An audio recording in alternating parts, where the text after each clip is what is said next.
Hello, people of the internet. You're tuning in Not So Live to my movie review number, I don't know. But, it's going to be my review for Freddy vs. Jason. My, just so you know, personal favorite of both of the franchises in terms of it really takes all of their characteristics to the extreme. Basically, they set up this, subplot like they do with all these versus movies where they try and get how they're gonna meet, and basically they're both Freddy and Jason are both in hell, and Freddy can't get back into the real world until people fear him again, and so he basically, I don't know, it doesn't make a lot of sense, but he brings Jason back. Jason starts killing people. People are afraid of Freddy because of that, and it's a whole system. But then Freddy doesn't want Jason. He's taking all his victims, and so Freddy comes and attacks Jason, setting up really unnecessary backstory. They just did that so that there was some consistency. But the reason this is my favorite film out of both franchises is because it really gives you what you want.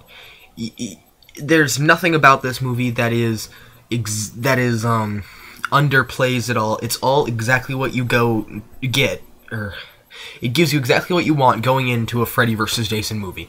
They play off of both franchises. It's a great correlation of two distinct horror franchises, and also it's also a collaboration of homages to the older films of their consecutive source material. They don't give any new ideas. That's probably the worst thing you could possibly do in a versus movie, is to give this new sort of original weird concept that hasn't been heard of before. Which I don't think, I think it actually did work in that movie, but a good example of it is the Predalien from Predator vs. Alien. That was a new idea, and I think it worked in that film, but it was a big gamble. You don't want to introduce anything new when you're trying to do a hybrid film. But for Freddy vs. Jason, I think they did everything exactly right. I mean, Robert Englund is back as Freddy Krueger, which, if you, like I said in my review of the remake, you could get away with doing a different actor for the remake, but if you're making a homage, you can't change an actor like Robert Englund into anybody else. I mean, they change Jason's actor into Ked Kuringser, I think I pronounced his name right, rather than Kane, who played it in the last 3 films, I think, before Freddy vs. Jason. I'm not sure. Don't get all ragey at me for if I got that wrong. But they changed Jason's actor, which isn't a big deal because he's got a hockey mask and he's covered in makeup. What does it matter? But they give a bunch of homages, like there's the goat that you would have to be a fan of that franchise to get it, but it still freaks you out anyway because it worked in the original, and by copy and pasting it, it still works well. And there's also some that kind of hint a little bit that you don't really, they're not blatant, and you have to watch it a couple times to pick up on it, like the attempting to get away in a boat. That's the way a lot of the Friday the 13th end is. It's something to do with a boat. The lake, that's an obvious prominent feature in the Friday the 13th, but whatever. The head through the wall is beautiful. It's actually a grain silo in this one, but the way they do that so that it's just similar enough that you get what they're trying to hint at, but it also scares you, and it's new and it's fresh and it's original. They also, The Nightmare on Elm Streets are one of those movies that it doesn't apply to the standard slasher rules, and so they give homages to it in terms of the dream sequences are awesome. They pay a little bit of dedication to them, to the old movies with the dreams, but in terms of Friday the 13th, they do everything copy and paste, and I love that. It sounds like that wouldn't be a good thing, copying the previous movies almost exactly, but that's what you go there wanting. You go to a Freddy vs. Jason movie to see what you've seen before in a new and fresh sense, and then the main thing you go to see is Freddy and Jason beating the crap out of each other, and you get that. Like, there's the stereotypical set of people that you always see in a Friday the 13th movie. There's the jerk who you know is going to get killed first, his friend who takes a little bit longer to die, but he's always second, his girlfriend who they're constantly, you know what I mean. But, and they have to die. They pay a great homage to the Part 2 death where the arrow comes through the couple getting it on, but the arrow goes through both of them. They take out the girl, actually, which is acceptable, but they still do you're seeing the underside of the bed, and the machete in this case, instead of an arrow, is coming at you, and it's a beautifully terrible scene. It's so, I don't know. But I think they conveyed Jason in probably the best performance I've ever seen in terms of what he's doing, where he's slow, but he can move fast if he needs to.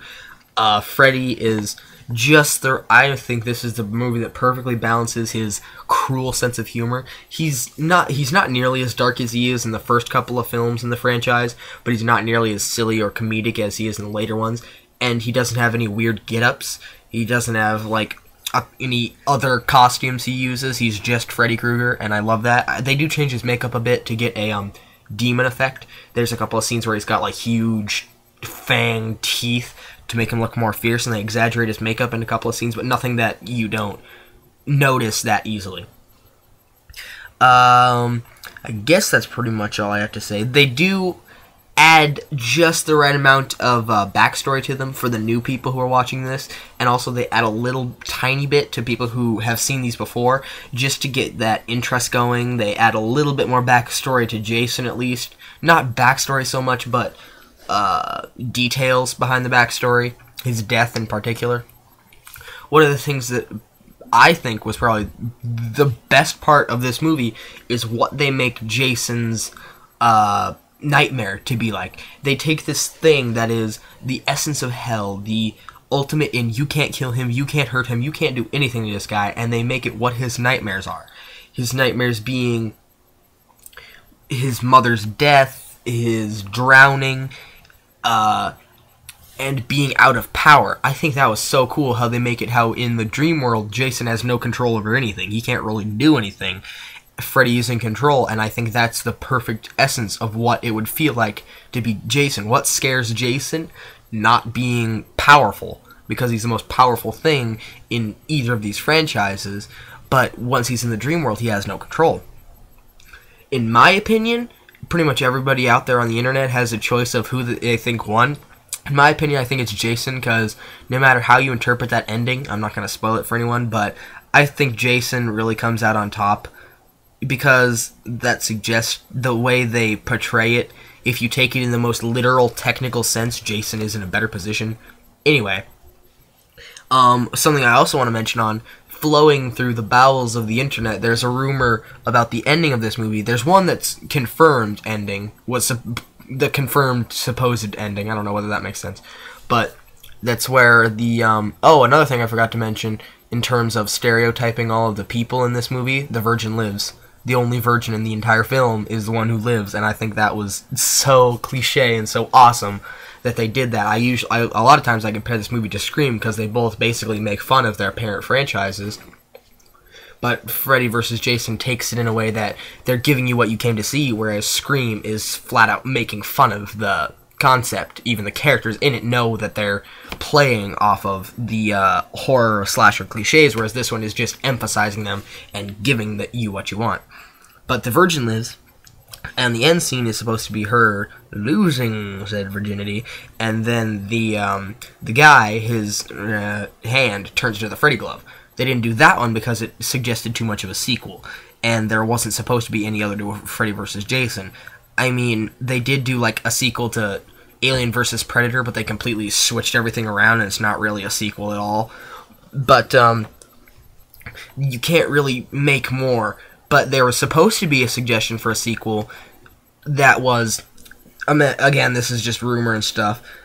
I'm not sure about this, but it was supposed to be Freddy and Jason both die, they both go to hell, and then when they go to hell, they see Pinhead, which I think is just a sequel. Freddy vs. Jason vs. Pinhead would just cause my brain to explode within itself. That'd be so incredibly awesome. I know I'm just being a stereotypical 14-year-old boy wanting an ultimate horror movie character bash, but that'd just be the ultimate thing to see. I give this movie a 2 big thumbs up to any of the fans of either franchise. They don't emphasize anyone over the other. It's an amazing film no matter which side of the conflict, I guess you'd call it, you're on. I give it 5 stars as a horror movie, as a Freddy movie, as a Jason movie.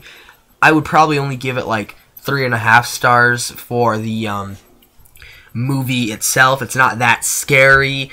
There's not a lot of memorable parts about it, but if you're looking for a Freddy vs. Jason film, you can't get better. It's probably the best versus film out there. I mean, Alien vs. Predator Requiem comes close, but I don't think they could ever match it. So that's going to be my entire review. 2 thumbs up, 5 stars. See you later, peepos. What?